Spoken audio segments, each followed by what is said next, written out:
I'm Ava Laura. And I'm Jessica. And this is Black Leave America podcast, where we highlight holistic wellness, travel, mental health, and self-care through traveling outside of America to reconnect and rediscover who you are. It's time for us to leave any condition that disrupts our peace.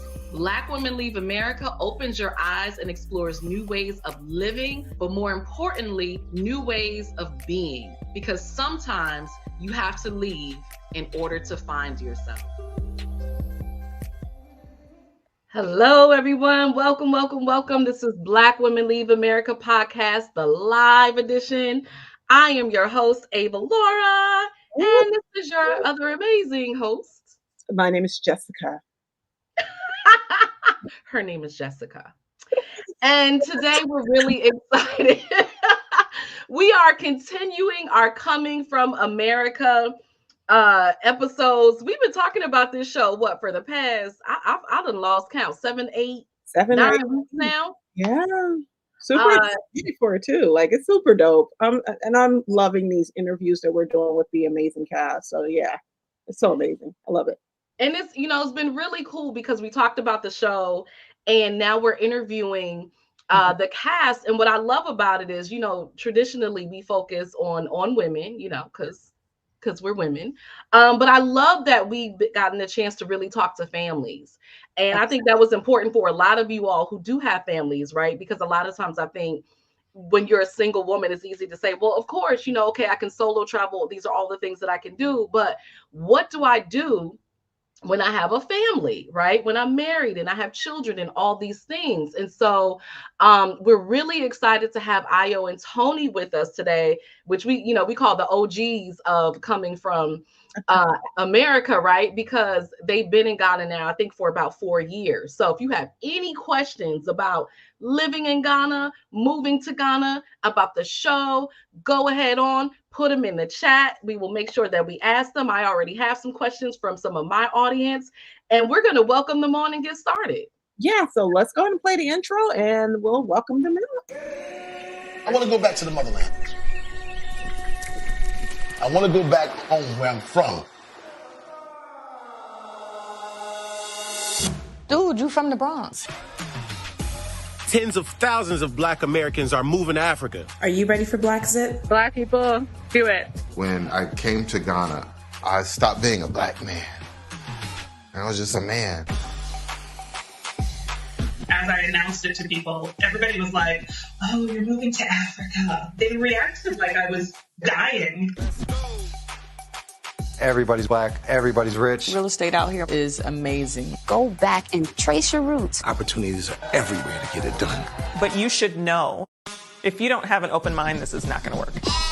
No, bro, I don't want no goat. I cannot live where it smells. I'm sorry. There's flies all the time. Mommy, code blue. 10 days. 10 days with no water. And it's hot. You got to be in shape to visit Africa. There's no streetlights. In Ghana, I don't know where I'm at. He's coming this way. It's very good for hormones too. Oh. And I thought the LA dating scene was crazy. Oh. You remember coming to America? Yes. This is the opposite. I love that intro. So without further ado, we are going to go ahead and welcome our...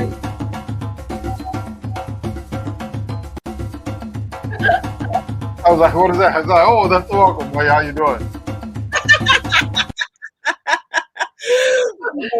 For the longest times, we said we were going to have sounds and then we didn't. And all of a sudden, Jessica now pulls out all the drums and all the things. We're down. The virtual mat. Welcome to the show, y'all. Welcome. Thank you for having us. Yeah, thank you, ladies. You're welcome. And, for those of you who are coming to us from the X-File Live Ghana side, thank you for joining us and welcome. Hey, Yes, thank you so much. So I do want to say something. Every time I play that intro, the things that stick out to me are what you said, Tony, right? I stopped being a man. I stopped being a Black man. I just became a man. I just love that. I love Yeah, that rings true here so much every day I'm here. I get lost in the sea of Blackness here, and it's liberating to be just in the majority. So yeah. Ooh, in the majority. Wow. Yeah.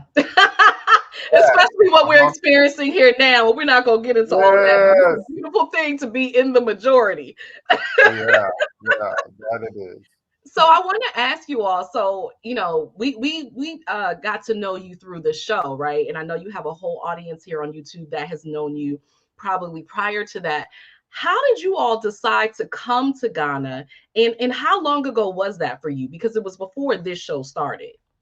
Oh yeah, for sure. What's really what's most interesting, I think, when people take a look at us is that Tony has found himself home, but he is full on American. He's a Black American. And for me, my dad is Ghanaian and Nigerian, and my mom is European, French Canadian.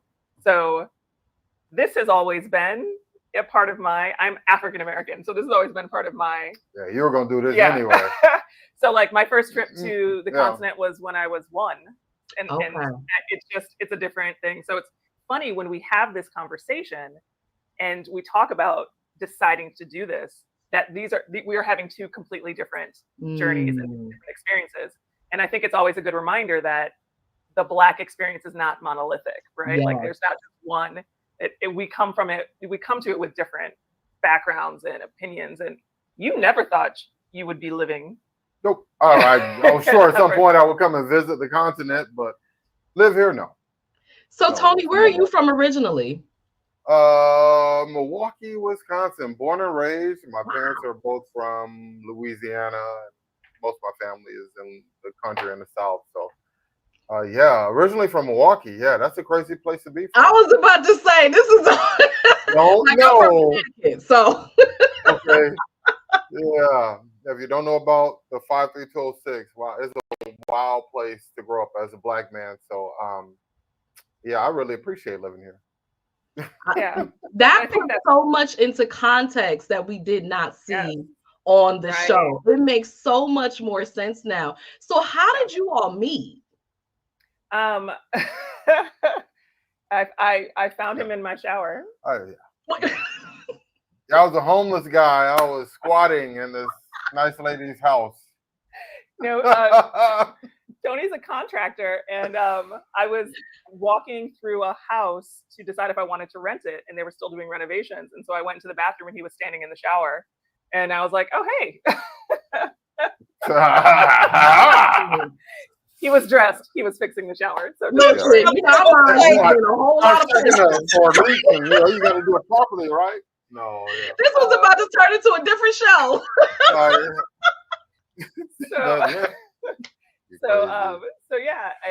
I decided. I ended up renting the place, and it still had a few repairs that needed to be done. And so he gave me his number so that I could, of course, get a hold of him to fix the odds and ends. Good job, Tony. Good job. Yeah, she was calling me every other day. I was like, you know what?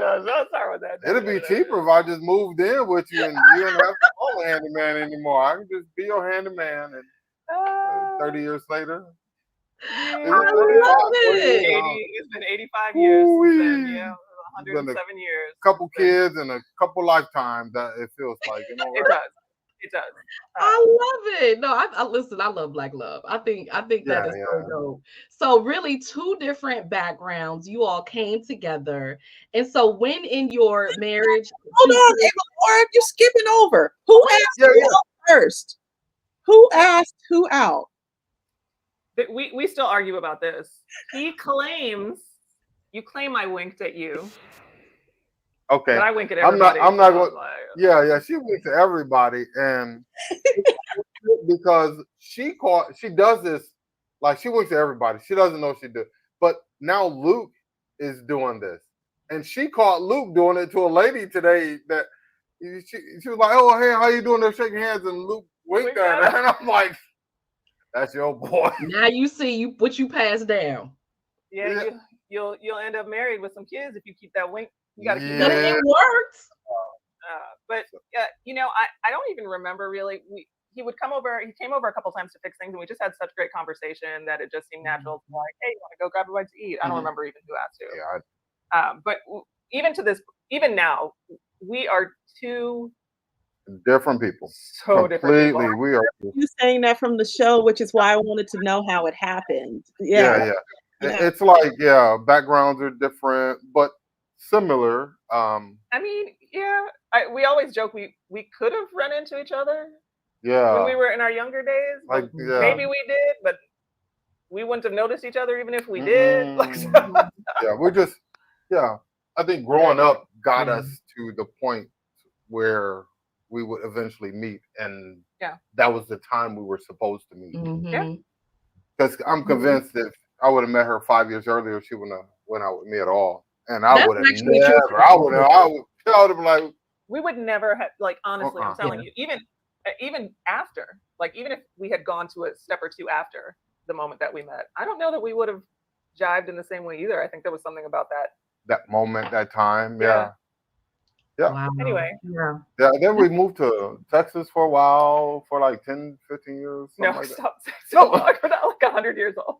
No, seriously, we're in Texas for a long time. Yeah, we were. For like 10 years, 11 years. Okay, yeah. And we have some people here from Texas, representing from Texas. I know, represent. Yep. Yeah.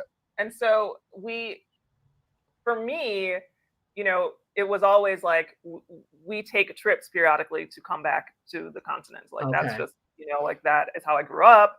And so before me, I don't know that you really thought about traveling to Africa at all. No, go ahead and say it. Go ahead and say it. The man didn't even have a passport before he met me. Listen, I didn't have nothing to say. She don't feel like whole until she's interviewed. And I was just about to say, no, I don't have. Let me upgrade you in here. So hold on, let me go grab it. No, just kidding. Yeah, there you go. No, but part of this is the mentality of how we hold ourselves in America is that you don't need a passport because where else would you ever want to go? Right. And I think that it speaks especially to Black Americans and people of color, because the subtext is, this is all you will ever, this is all you deserve. This is the best you can ever have. And so the possession of passports for people of color is so low that it almost is like, is that message reinforced? And so I think that when I say that, it's not to be like, oh, you didn't have a passport. It's that you were in a culture where you could never imagine that. Why would you ever leave? Yeah, it was like, anything you want to do is here, and this is the best of the world. So, and until you start traveling, you're like, hey, you know what? This place over here isn't that bad. They may not have the infrastructure you have, but they don't got all that garbage that you carried around either. So, so that very first trip, so my dad had retired and come back to Ghana in 2020, and so he was back here, and he was like, "You've got to come. I want you to bring the family." Like, he just pushing. So that's why you were saying you came for your dad. Yes. Okay. So that first trip was in 2016, and we went because Leo, who's our youngest, you fly free until you're 2. Oh. And so it was like, we got to go before he turns 2, because then we have to buy another ticket. So can we go now? Yeah. And so that conversation was very much, we're going to go. We should go for like 6-8 weeks. And Tony was like, no, absolutely not. Well, then also let's talk about history, right? Let's also bring that into this conversation, right?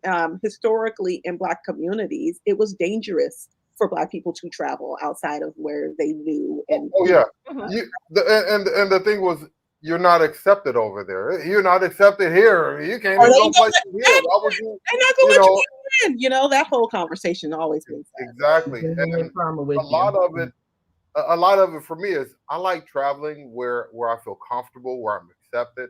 And a lot of places that we're told is so nice and is so great, they aren't very accepting of us. So you have to be, and I tell people, you don't have to be Black or white. You have to be a certain level of green to move around in some places and not feel. So me not being a certain level of green, I tend to choose where I'm comfortable. So I didn't know Africa. And it makes sense, and that's why I'm actually glad we're having this this conversation, because we talk a lot about that.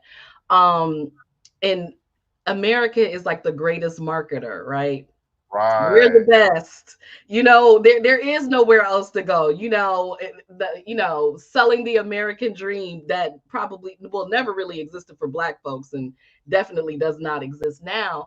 And so that mentality was very, very real. Is that why would you go anywhere else? And if you did, where would you even go? Like for what? Right.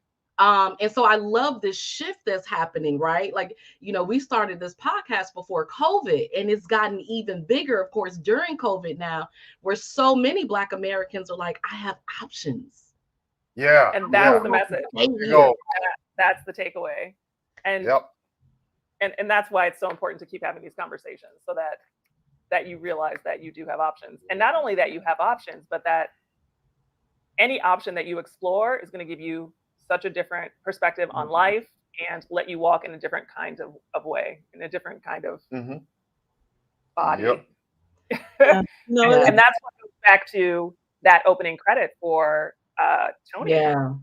It's really, again, the duality of our experiences. Like, to me, I never had that. Like, I wasn't so aware of the limitations that America put based on color, because I grew up with an African father who was always like, we came on a plane, not a boat. This is not our story. So let's just do what we got to do. And so I never had that minimization that was associated with my Blackness. That was never like that. We just did not. Honestly, there were times when you and I were dating and I'm in my 20s and 30s and you would be like, racism. And I'd be like, oh, is that really? Okay. Wow. Because I didn't make that connection. My race was not that. Yeah. And for me, and I'm a former police officer from Milwaukee. Okay. My race, I've that's all I ever really thought about. And going back to being from Milwaukee, Milwaukee's like the most segregated city and the most segregated state you can come from. So, like she said, my lens was very different from hers. Yeah. And I think one of her first experiences as an adult, we shared, and we were traveling, and it was we got pulled over in Southern Illinois. And even before we were pulled over, I knew we were about to be pulled over because we had stopped at a gas station to fill up and switch drivers, right? And we switched, and Tony was like, "Did you see where the cop went?" And I was like, "I didn't. Cop? What?" Yeah, she was like, "What cop?" You track them, right? You looking because you want to see where they go. Yeah, my Blackness radar went off when that police car was. I was like, "Hey, it's a cop around here." Yep, there we go. And he disappeared, and we switched over, and she was driving, and yep, here we go. We didn't even get back on the highway. It was like we turned out of the gas station and then turned onto the on-ramp and got pulled over. And I was like, there's literally no traffic violations you can break at 2:00 in the morning, taking 2 left turns with no traffic lights, like no stop signs or traffic lights. How did driving while Black? That's it. And I was her infraction, ma'am. Did you know you was driving with a Black man at 2:00 in the morning in your car? And it was like, one of those things where he basically was at her window. She was the driver, and his sole focus was me. You. Okay, good. You got your license. Okay, well, whose car is this? Oh, it's a rental car. Oh, who's this guy who's rented in? Well, let me see his license. I know you don't need my license, but it's 2:00, 3:00 in the morning somewhere in South Illinois. I don't want any problems with you, sir. None at all. Here's my license. Here's my birth certificate, my mama's maiden name, social security number, work ID. What else you need? Man, I was so frustrated in that polo. Like, to me, that was where I was like, what they don't have. And I'm asking him, like, what is it? What do you want? I'm pushing back because it's, to me. Right. Again, different context, right? The man has the flashlight in the children's eyes in the back. They're asleep. It's 2:00 in the morning. They're they're babies. Why are you flashing flashlights in babies' faces? But again, it was just this idea, like, we're pulling off. And I was like, I don't even understand why he pulled us over. And Tony's like, because we're Black. They're like, oh. But yeah, then it was like, oh, okay. Is that like, does that happen all the time? Like, yes, sadly, yes. Yeah. You know what? I love this because it was like you all were each other's balance, right? Like, he showed you a world that you didn't know, and you showed him a world that he didn't know. And I wouldn't say. I showed her the underbelly of the world she thought she was in. And I just love the way he protected you too, right? He was like, "Oh, the cops here. Hold on. Let's be aware, right? Yeah. Let's make sure our surroundings are safe and making sure." And he's like, "They're gonna pull us over." Had I I was, been alone, the cop situation might have turned That out would have differently been. because I was a little charged up. It was like, oh yeah, sir. yeah. I'm pretty sure he was like touching you, like, "Hey, Yeah. No, he was just sitting there as calm as could be, and I was like, I I was don't about to say he understand was why trying he's to not getting survive. mad. Yeah, You knew what I was knew. up. Well, and so to take that police encounter and move it forward, Yeah. we did get our 2016 was our first family trip, and I wanted to go the whole summer, and Tony was like 2 weeks really, and we settled on 3 weeks, and within 2 days of being here, he came to me like the third day and he was like, we should have stayed the whole summer. And I was like, I told you. Yeah. Wow. Yeah. What was it, Tony? What happened to create that shift? I think when I was here, how people made me feel. You know, we get this thing, oh, Africans don't like you, and this. Oh, I got here. It was like, oh, I couldn't. Everybody I met was, oh, my American brother's come home. Oh, my American brother. I was like, wow, it was really weird. But the thing that really in that third day that she mentioned, it was I went out for a walk with Pop, and we were out. That's my dad. Yeah, it started getting late, and I was like, Pop, we got to turn around. It started getting late. It was like, okay, it's dark. We're gonna turn around, and we'll take the shortcut. And it was through a little alleyway, and I'm like, yo. And that's not safe. And he looked at me and just still walking. And I'm like, there were some young and then so it's like 3 or 4 guys, as we're walking. I'm like, oh, here we go. So I'm like, I can take 2 of them. I'm bigger than they are. I can take 2 of them. There's 2 more I got to worry about. And we got about 15 feet away from them, and they were almost standing at attention, like, oh, good evening, sir. Good evening. And I'm looking like, what is going on? Every last one of them said good evening to us as we passed by, and went back to their relaxed position as we walked past them. And in my mind, I'm thinking, wow, man, I still got all my money in my pockets. Did this really just happen? Wow. And they're accused that being from America, if you have. And they clearly knew I was not from here, by my what I was wearing, I guess. But it didn't matter to them. They were respectful of my age to them. Oh, good evening, sir. Respectful of my father-in-law. Hey, good evening, sir. Good evening. And I was like, whoa. And there were no fights, no gunshots, none of that stuff in those 2 weeks that I was here. And all I could think of was how it made me feel just to be around people who Ghana's like the top 5 safest places in Africa, and I'm like countries in Africa. And I'm like, well, now I understand. The people here are so welcoming, kind, great hearts. I can't say enough about the people of Ghana, and one of the things that it's funny now. The longer I'm here, the more I get this. I surprise people that I'm not Ghanaian. Yeah. I was going to ask you about that. Yeah. And even like last night, dealing with the guy at the electric company, and he said something to me, and I was like, no, my wife, she's Ghanaian. And he stopped and says, you're not Ghanaian? Yeah. And I'm like, I said, no. He says, oh, I thought you were Ghanaian and you were abroad, you come home. I was like, well, no, I came home, but I'm Ghanaian now. But, right. So, I tell you, every black man that I know that comes to Ghana and they start getting that, it makes them harder. It makes it harder for them to leave. Wow. They're like, man, I know I'm not going to find that anywhere in the States. And I have to come back here to get that. So we see this this rush of people coming back, from last year to 2 years ago.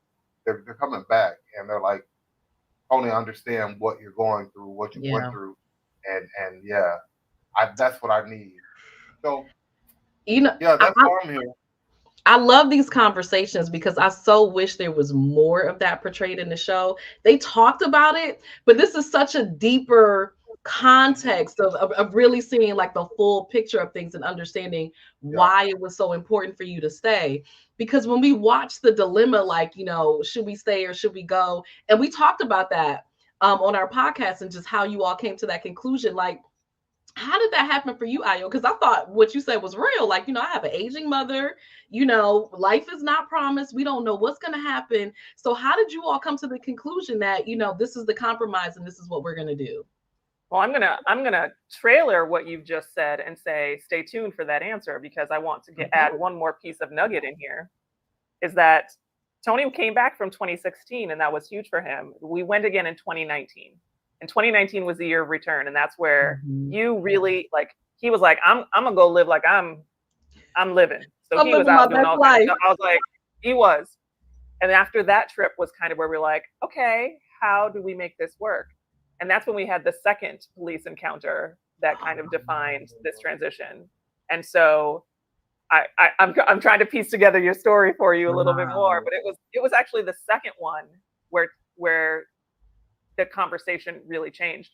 So you kind of get the context of having gone through these first two trips and just really feeling a different weight of your life. Like you walk in your skin in a very different way. And when Tony talks about walking down the alleyway, I always think it's so sad, because what it really says is that even as Black people, amongst Black people in America, we're taught that we're dangerous to ourselves. Yes. We're not even taught that we're okay around each other. Yes. And so that is a construct that when you're here is just not a thing. So to think about going through and hearing his journey, those first two trips, and thinking about our boys and how our journey as women is very different than the journey as men. And so here we are. He's telling me that this is what's happening for him. And all I can think of is, am I asking for our boys to pick up the baggage that he's so happy to put down in order for them to be in the US?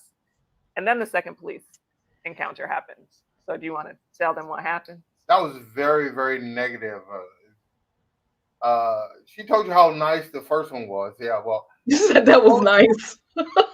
Long story short, I literally got pulled over for no reason at all, other than having a very nice truck in a very nice neighborhood that was predominantly white.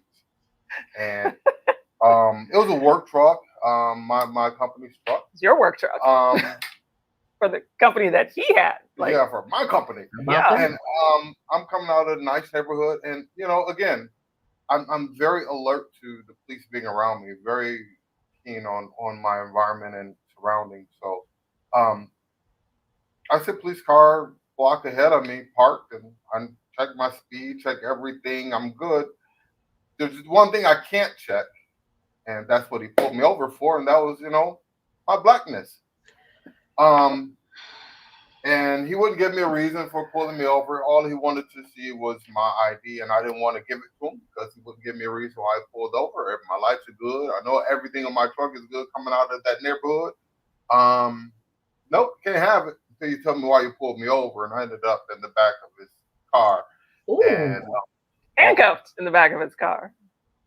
All I could think of is how I was just supposed to give up my rights that they say I have, and just let myself get violated just so he could be happy about, okay, he got his papers, he's good to go free.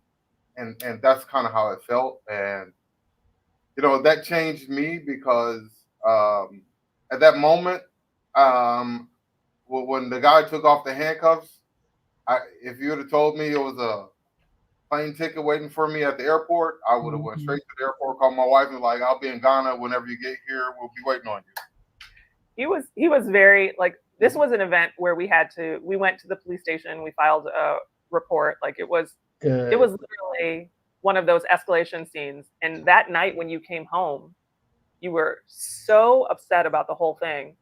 But the thing that you said that bothered me the most was, that at one point you weren't sure if you were going to come, if you were going to make it out alive. And it was like, Yep. how are you driving? Like, I Yep. to me, again, the different journeys of how this works for us is like, to me, it was like, it's unfathomable. I don't even understand how you can be in the right, do the right thing, and then someone say, well, you know, we know your type, we know your kind. The chances are you're going to do something bad eventually. So let me just take care of that right now for you. Or you fit the description of. Yeah. It's just, it's so disheartening. And again, it's a reminder that, for me, it was a reminder that, like, is this what I want? Yeah. For our kids to continue to have to figure out, to have to navigate. And so that was really where then we come to the decision of, you know what? My dad is getting older. You really enjoy this life. I have started to build a business and I can do it from anywhere. So if not now, when? Like, we are really great at saying to ourselves, like, someday. But what we have to remember is that someday today, because today was yesterday, someday is today. So we should just do that now. And you can always go back. Like, there's nothing that you have in your moment right now that you can't return to if you choose to. I love that. And I think that was really, like, to say that in our context was like, if we want to come back and get a new car, like, we get a new car, or, you know, you want to move to like, we can get a house, I can find a job, you can find a job, we're employable people. So let's do it. Listen, that is so real, and you know, we talk about a lot about that because that's the reality of it, right? Like, a lot of times people aren't leaving not because they don't want to, and not even leaving per se, like that's always the reason, but just making those changes, right? Out of fear. But you're absolutely right. Just try it. Go for it. If it doesn't work out, it just doesn't work out. You go do something else. And he's coming from construction. I was coming from education. Like, there's teaching jobs everywhere. I mean, why am I so afraid that this is going to be bad? Why are we so afraid? And so after that incident, that was 2019. Like, that was when we went supercharged on, we're saving every penny. We don't spend for anything. Like, we're downsizing, we're selling. Like, let's start to pare down and figure out how to make this happen. And we kind of set ourselves a date out in 2020 that we would be like, okay, let's just go. We'll go for 2 years.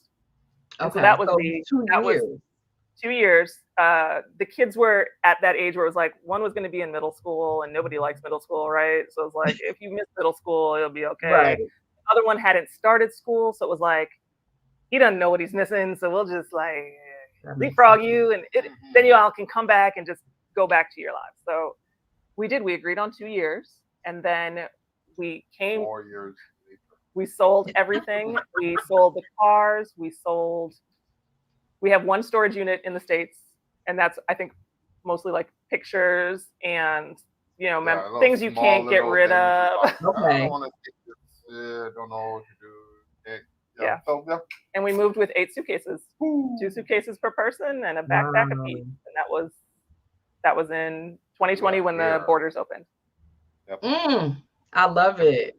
Number 2020. I just want to acknowledge some of these comments over here. Yeah, I was to that. Yeah, go ahead, Jessica. Pull them up on the screen here.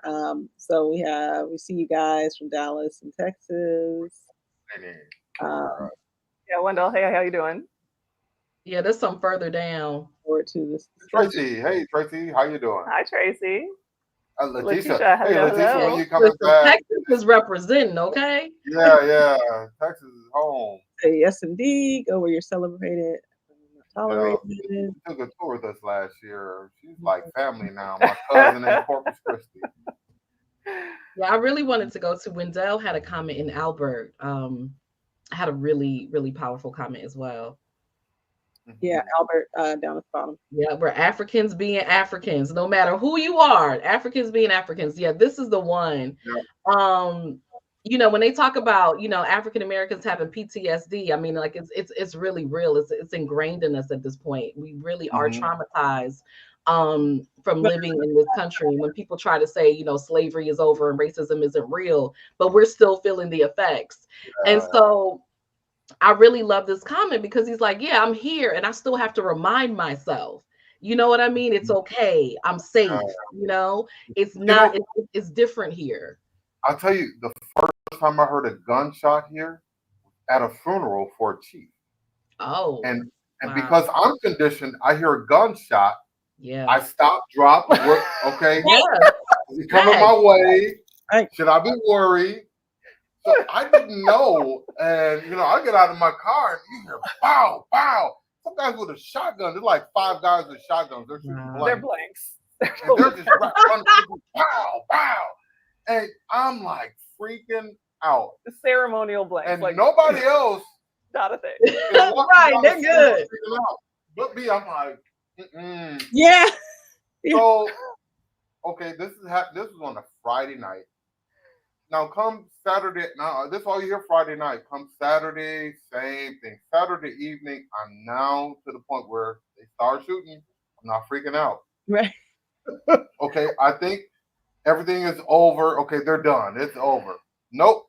Guy comes right behind me. And I'm jumping. This is like this 80-year-old lady next to me eating peanuts. Eating peanuts. Right. The guys are right behind. She didn't flinch not once. She flinched, right? That's so crazy because, even the fact that you're saying like they're blanks, it's like, oh, it wasn't a real gun, to me.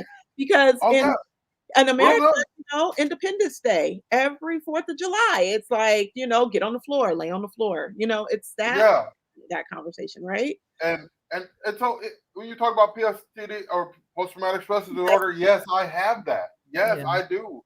I think coming from America, you're born and like you're born. Here's your PTSD, and we don't even know it because you just accept it. That's how it is. No, you don't know it, and you don't know what you're actually dealing with. Right. What part or what section of trauma you're dealing with.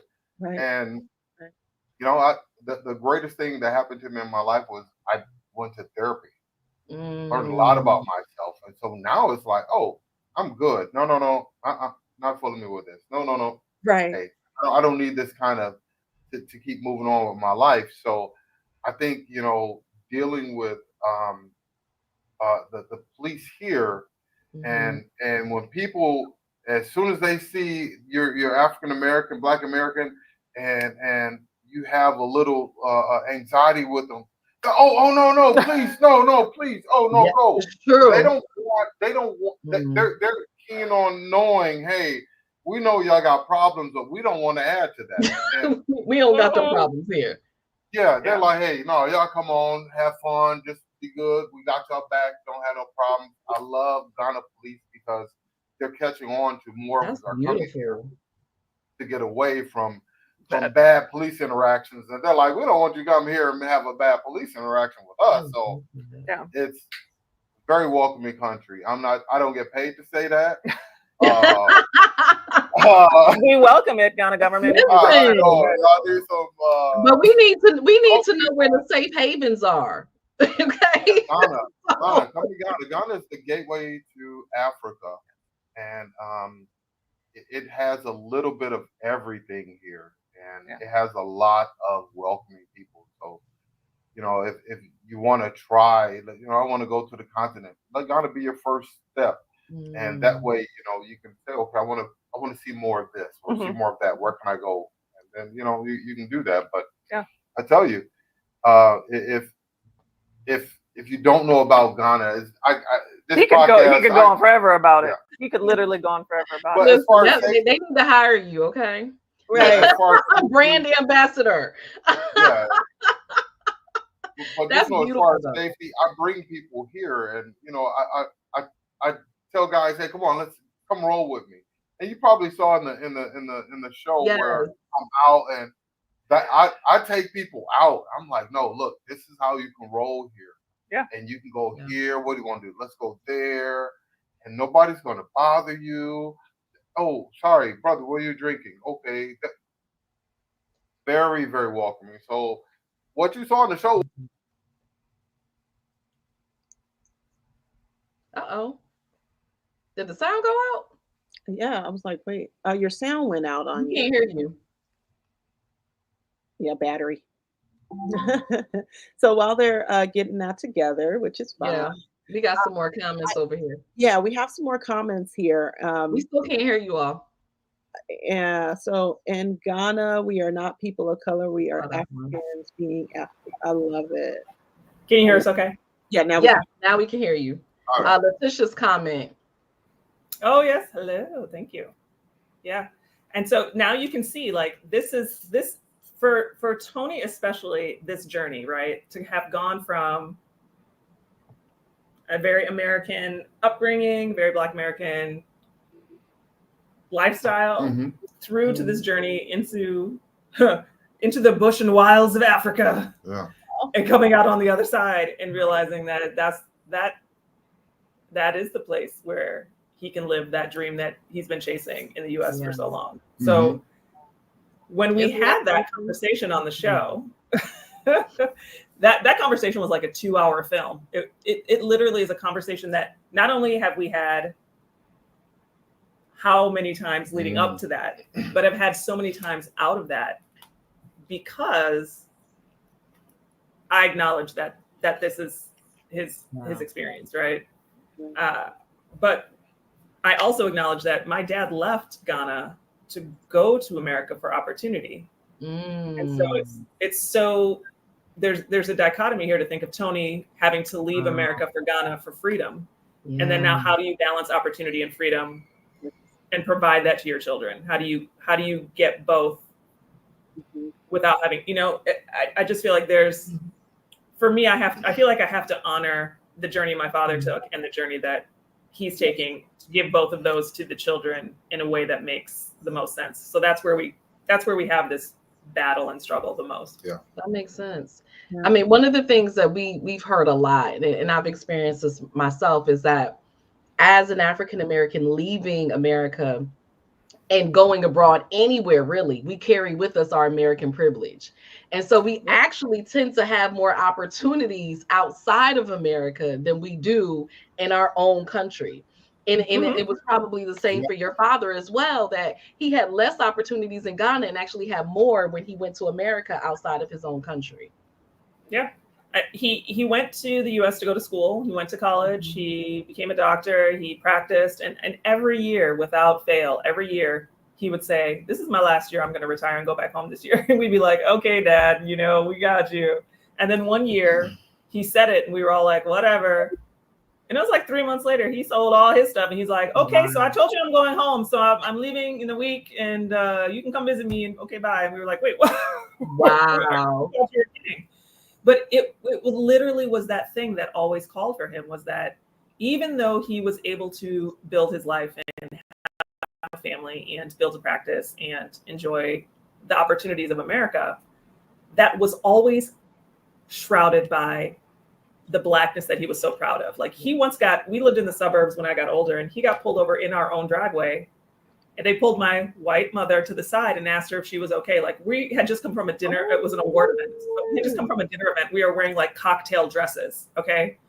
And they pulled my mother aside to ask her if she was okay. And he just was like, "It's my own, literally at my own house." That is the thing, right? Like, how do you find the balance?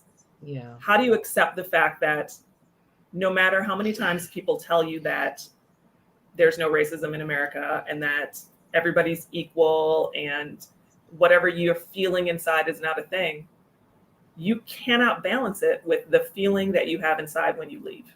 Like, those two things just don't jive. And so the most valuable thing that you can do as a person of color, no matter your race, like whatever, go outside of the US and see how it is to experience your being, your skin, your personhood, your individuality, your you, in a place where it's okay to be you.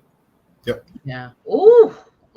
Yes. In a place where it's okay to be you. I mean, yeah, travel really can be healing, especially when you're traveling abroad, you're moving abroad, and really seeing, like you said, just how people are. I think, we're gonna air this interview, I think, next week, but we spoke to the Kellys, and one of the things that Gerald Kelly said, and I had never heard this before, he said that when they were in Ghana, I think they were at a restaurant or something, and they were waiting for their food.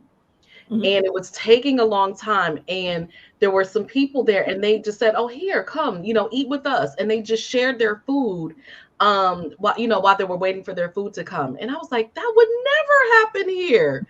Like, we don't even want to share our food with our own family. It's like, get your hands out my plate. Yeah. And I was just like baffled. Like, people like this exist. Yeah, it's actually one of the common phrases is you're invited. And so if someone comes into your space while you're eating, the statement that you say is you're invited. So it doesn't matter who it is that comes. If you have food and they are there, they're invited to. Yeah. Meanwhile, my kids are putting their name on the orange juice, right? Like, seriously. I want this. I remember those days. Let me smell your breath. Juice. Oh, like, we are not doing that here. Take it off. It's everybody's. If it's in there, it's everybody. Wow. That's little simple things. One of the comments here was blue passport privilege. Yep, it does. Yeah. And the fact that there's so low numbers of people of color who have passports means that they don't get to embrace the fact that there is privilege to it. Very true. And I think there's this stigma with this idea of like, go back to where you're from, right? as like a cut. And I just want to tell everyone out there, go back to where you're from. Mm-hmm. Yes. That is not the slight that it used to be. No, not at all. Not at all. Now that we have woken up from the American nightmare, we're clear. No, we would gladly do that. I want to read just one more. This happened to me a few days ago in traffic. I started hitting the floor, and it was their ceremony shots. Yep. Listen, we are trained. We have. Yeah. Gunshots is not going to hear. It's just. Yeah. And so we're nearing the end of our show. We have about a little less than 15 minutes. So I do want to talk a little bit about how you all got onto the show. And the show. Yeah. The show. The show. That's right. Coming from America. That thing we talked about. Yeah, we did that. Yeah. So what do you want to know about the show? I mean, how did that all come about? Because so it was funny, right? When I was first watching the show, it kept saying 4 families. And I was like, what are they talking about? 4 families? They cut it bad.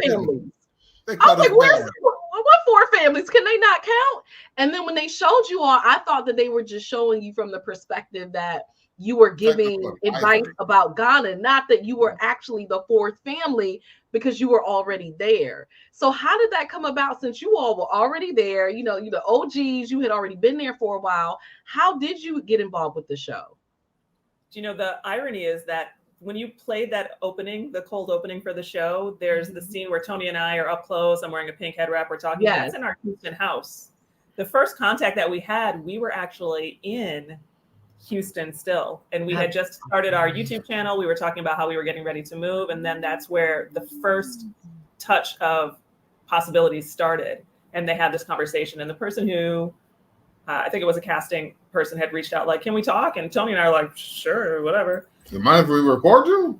So if you want to, knock yourself out. So like we did that whole thing. And it honestly, our mission was always about like, making sure we're having a conversation where other people realize there's possibilities. Yeah. That was what we wanted to do. And so when we talked to them, we were just explaining what it was like for us and the possibilities that we're hoping for.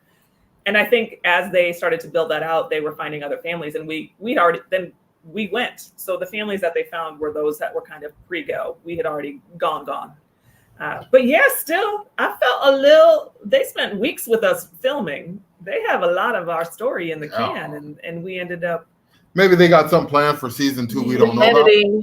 About. I mean, that's what happens with TV. The editing is real. Or maybe they got something planned for season 2 we don't know about. I hope I so. know they're listening. I hope so. We I know really everybody. hope they will have a season 2. They act like they don't. I wished they would have had a little bit more of our storyline to give the context of having a little more solid plan and seeing what the goal, like what it looks like after those first steps. Yeah. And I think that's where they did close out the show and kind of like, this is home. Everyone's like, yay, this is home. But that's just step one. Yeah, show home. show the integration of, moving around as a local and that part. Getting jobs, figuring out money, putting the kids in school. Like that's a the lot. kids in school thing. Finding underwear, right? Like we still want to know if we can find some underwear. We buy our underwear when we go back to America. Like when you talk about the bras, I said I never thought of that. Oh my God! It's weird because somebody reached out to us about bras. I know right? that must have really stuck to the ladies. I know. So there's somebody coming here. They're just bringing a bra store. I was like, wow, that's crazy. We were like amazed here on Black Women Live America. We were like, wait a minute, we can't get underwear when we get over there. What are we supposed to do? What are we supposed to do? It's one of those, right? It's also feminine products are not of the same quality and variety. So there's a couple other little things where you're like, oh, okay. Yeah. And you can't, the consistency, if you see a product you like, buy all as much you can. Yep, back up. 3 months from now, you're like, hey, you got any more of the degree deodorant? Oh, no, we don't carry that anymore. It's not here. Waiting on something to get in. Okay. What about the grits? You got any more grits? Oh, I got to give a shout out real quick. I hope, is that allowed? Y'all mind? Go ahead. We have a group touring right now with a couple of young ladies, actually. She brought me some pancake mix. It's the little thing.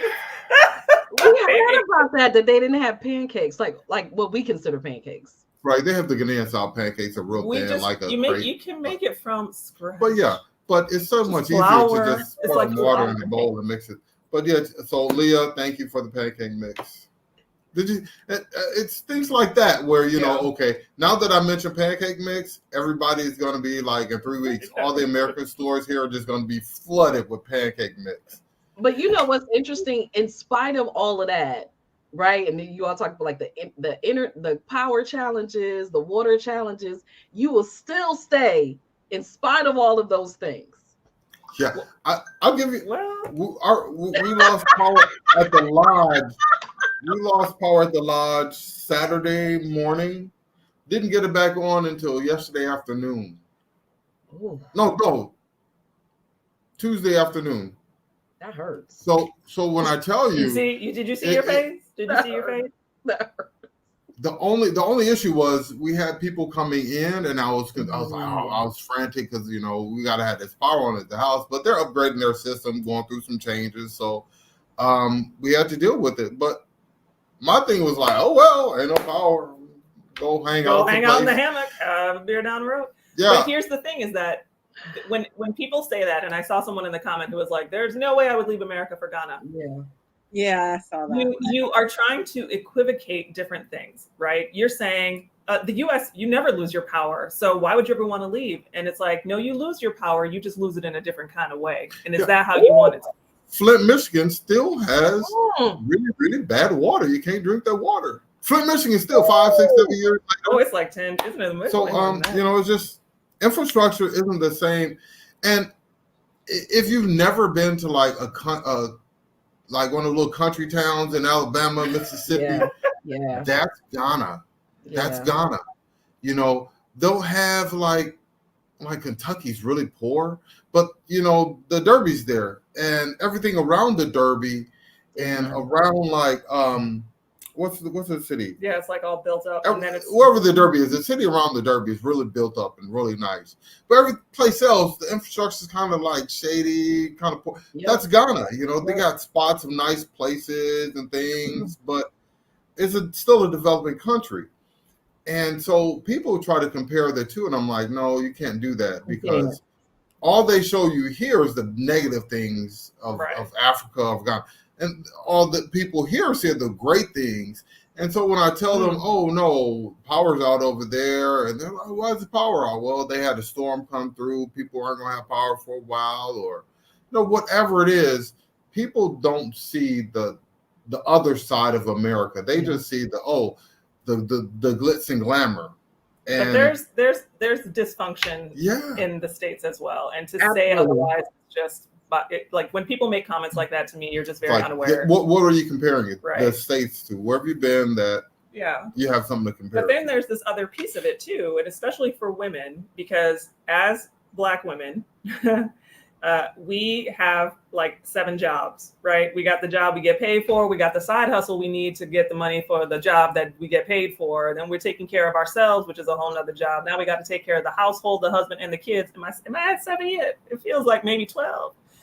When you come here and you are able to pull into kind of like the Ghanaian way of life, like I did not know that in addition to a husband, I also needed a wife, and I get to have that here. I have someone in the house who takes care of the laundry and plans the meals and does the grocery shopping. And because of that, I live a different type of life here than I ever could in the United States. So when people are like, oh, there's no way. And I'm like, are you thinking it through? Are you really? I got a massage this week, cost me $20 for an hour-long massage, and I get to have it all the time because I live here. And someone else is cooking lunch for me in my house because that's a helper that I have available. What? Yeah, you're talking about that emotional labor, right? That labor having to, what's for dinner? Okay, are the kids got the laundry cleaned? All of those. Those kids want you to feed them every day. Every day. Not every day. And that's such a different thing. There's a comment here that I wanted to make sure we talked about. Right? Yeah, I was so confused. First family, because I was I felt really bad. The boys were really excited to be on the show, and then we didn't even get a family introduction. We recorded one. That's true. You just want to throw you in there, and I was like, oh. Maybe that's for season 2, because I know they're listening. Maybe that's for season 2. Season 2. They can follow me around doing my tours and all that. All the interesting people like Letitia, my cousin. She's my new cousin. We're not blood related, but she came, hung out we with all us. Cousins. We are. 2 countries visit 50. Okay. There you go. And it's just, I can see the door opening for a lot more, with the Expat Life Ghana tours and taking people around and bringing people in, and now they're living here and things. So I can see a lot happening. That's the thing about it, is that now there's so many people who are excited about this possibility that are coming through, and they come through for such different reasons, and they have different experiences because of it. The experience of right now, we've got people in who are in their 70s, right? The experience of the 70-year-olds versus the girls who just came in who are in like their 20s and 30s. Yeah. Those are 2 different. They're walking this experience in 2 different ways with 2 different sets of baggage that they're coming forward to, and there's stories that are in there about what it really feels like to come from America into this type of space. And so I just think there's so much more opportunity to continue having conversations because, again, the Black experience is not monolithic. There is not just one kind of Black person coming and then we all have the same story. It's just unrealistic. We're definitely gonna have you guys come back for there's so much to talk about. I have so many questions that I didn't. I know we didn't even get to those. I know it's like we're just cracking open that bottle and like, okay, what's going on? Right. So you guys, oh my gosh, it's been amazing interview. I love everything that you said so far. So one of the questions I do want to leave off with, and then I'll hand it on over to Ava Laura to ask a question as well, is what have you learned about yourselves through this journey? I needed a wife. No, I'm just kidding. That's real though. That's facts. I'm allowed to get 4 or 5 of them here in Ghana, so start picking them. She said she needed one, not you. They don't do that here. No, we don't do that. We don't do that. What did you learn about yourself? I'll let you go first. Should I think about mine? What did I learn? That was carrying more baggage being a Black man than I realized. You know, there's some things that you know you're going through, but coming here, and it happens when I go back to the States. Whenever I go back, then I'm you are acutely aware of it when you go back. I'm reminded of things, and it's just I was carrying more baggage than as a Black man in America than I realized I was. So I think for me, that's what I learned is I feel like I can let what is that, Red Bull or commercial? You know, Red Bull gives you wings. Mm-hmm. That's how I feel here. It's like every morning I drink a can of Red Bull and I grow wings, and I can just be open and be free. Where in the States, drink a can of Ghana and you just I just well, I don't know what they put in that club, but you know, in the States, I'm kind of contained. You know, I can't be myself too much here. Ooh, I'm going over there. I can't really open up around family. Yeah, but if we're out someplace, then you still got to kind of. So anywhere I went, I was consciously making myself smaller so I didn't bring too much attention. I'm 6'2", big Black guy, dark skin. I don't want to bring too much attention to myself already. So let me try to minimalize myself some in these other people's spaces. Where here, hey, I can be as loud as I want. I can be as free as I want. What's happening in Kumasi? I'll see y'all next week. What's in the Bree? I'll see y'all this weekend. Wherever I go, whatever city I go to, I don't have to worry about minimalizing myself. That I can just be Tony Jones. That's what I learned about myself. That's a good. Like, how am I supposed to top that now? Oh, you can't. No, I think for me, it's more about saying that you have to find a point where you release your fear and do that which you feel emboldened to do. And I think we're always worried about the bad and we forget about all the possibilities. And so I think that is the piece of it, because there continues to be a piece of me that's like, are we doing the right thing? Is this the right choice? Are we making a mistake? Should we be doing something differently? And sometimes I just have to say, live without fear, embrace the now. Everything is going to be okay. And so far it has been. Wow. Yeah. Thank you for that. No, it's not I'm glad you put that up there. No, it's not self-imposed. If you hear somebody tell you, hey, you should be standing over there and being quiet, when you come into a room, you know to go over there, stand and be quiet. So it's not self-imposed. It's just a self-recognition. Hey, this is my place. Let me go to it. And you always talk about when you go back, you feel like you have to pick up the baggage. And I think it's very interesting because it's different for me in terms of being a woman and being light-skinned. I notice that when I go back to America, I disappear. And I think that is so weird. Like when I'm here, I've seen people acknowledge, like, good morning, good afternoon, good evening. People look you in the face. And as I travel west, I fade away and I end up.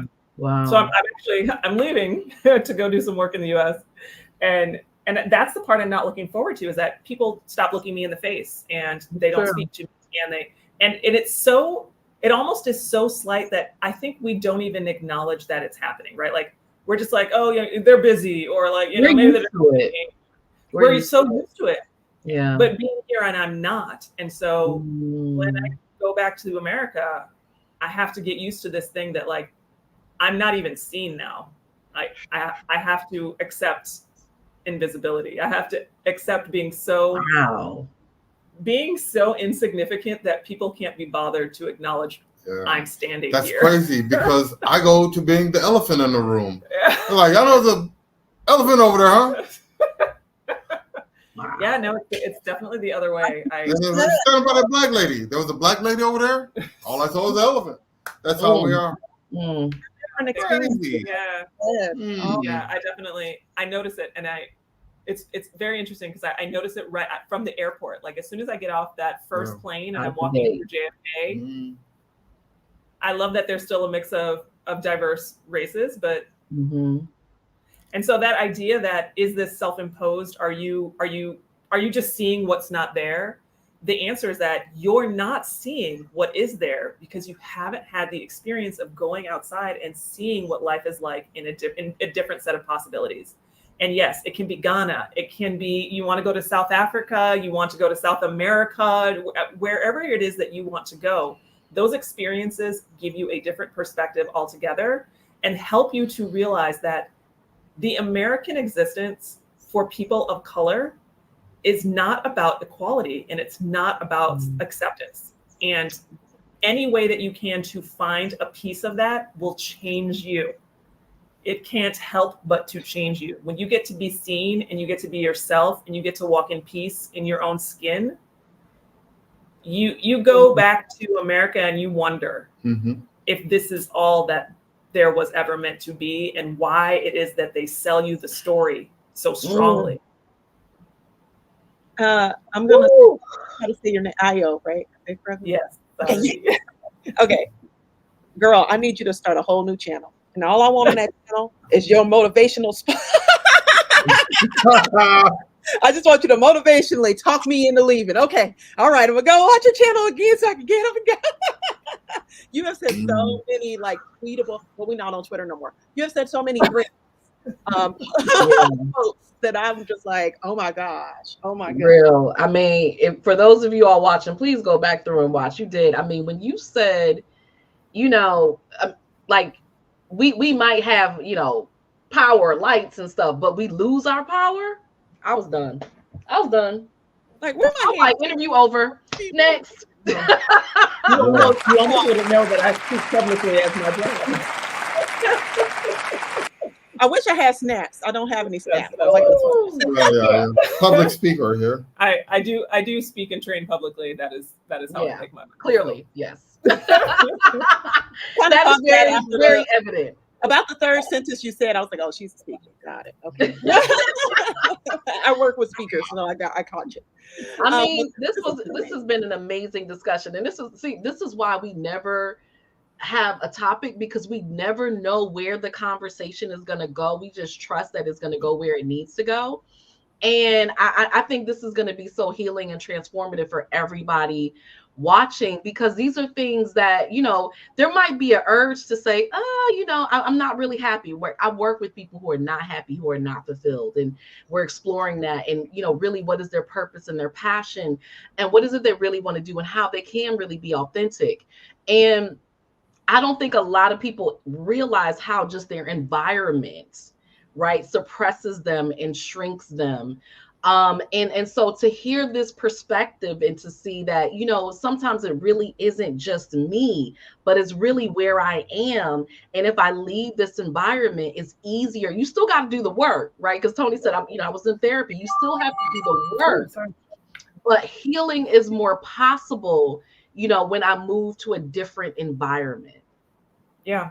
And I think that's so important, you know, for us to really understand and to claim and to know, listen, you got options. Like you said, you can get a job somewhere else. You can start a business. There are things that you can do to support yourself so that you can get the healing and the transformation you need. You don't have to stay stuck wherever you are.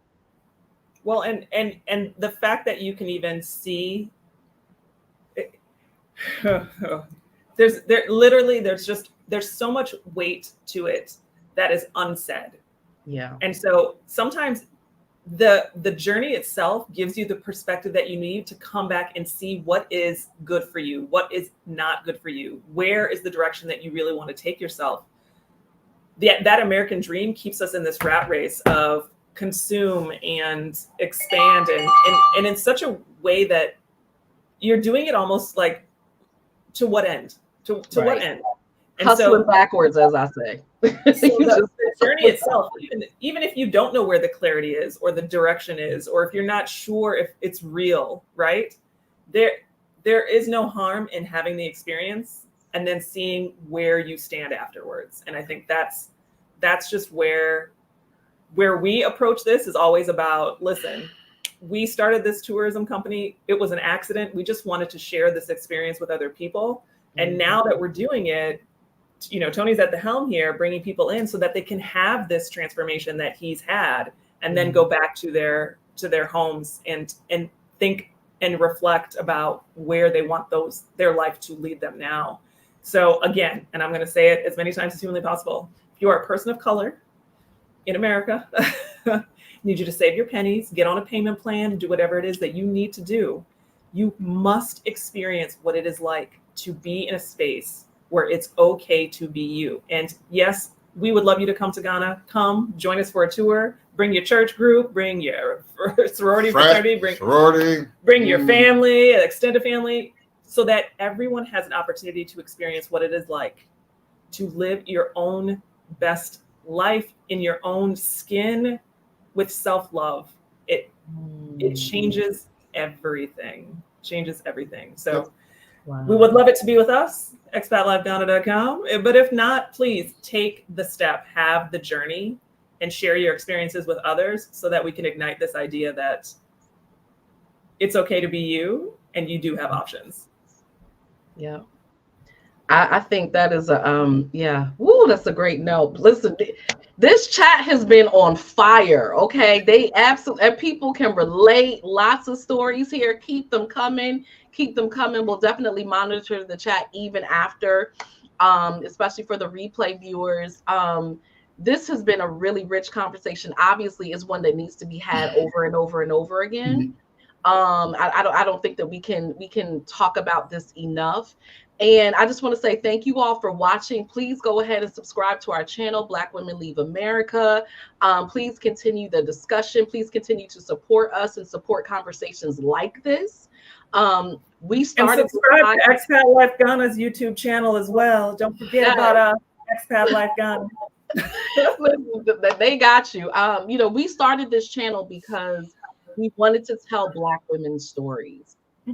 And we're firm believers in if what is out there does not represent you, doesn't align with who you are and what you believe, then you can start your own, and you need to tell your own stories.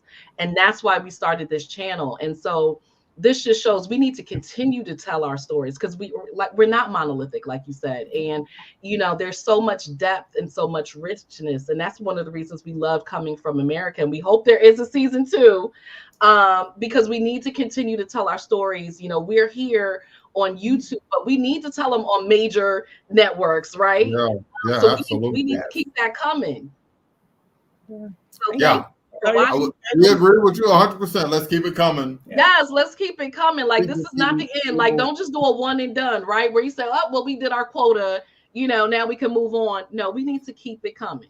And like I said, like Ava Laura said, if I could show you all the chat and the questions and everything, like, we can't go through it because we're ending the show right now. But man, there's so many questions and so many people like, yes, I'm thinking of it.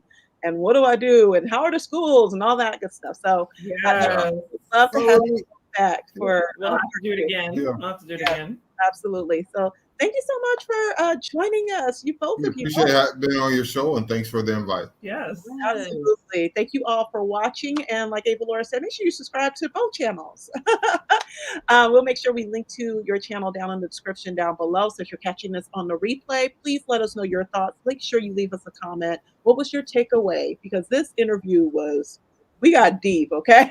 We went there. So please let us know in the comment section. And if you're listening to us on any of the podcast networks, make sure you go ahead and subscribe there as well. Leave us a comment. Let us know what your takeaway was, and we'll definitely respond. We'll see you all in the next video. Thank you so much for watching. Peace. Charlie out for now.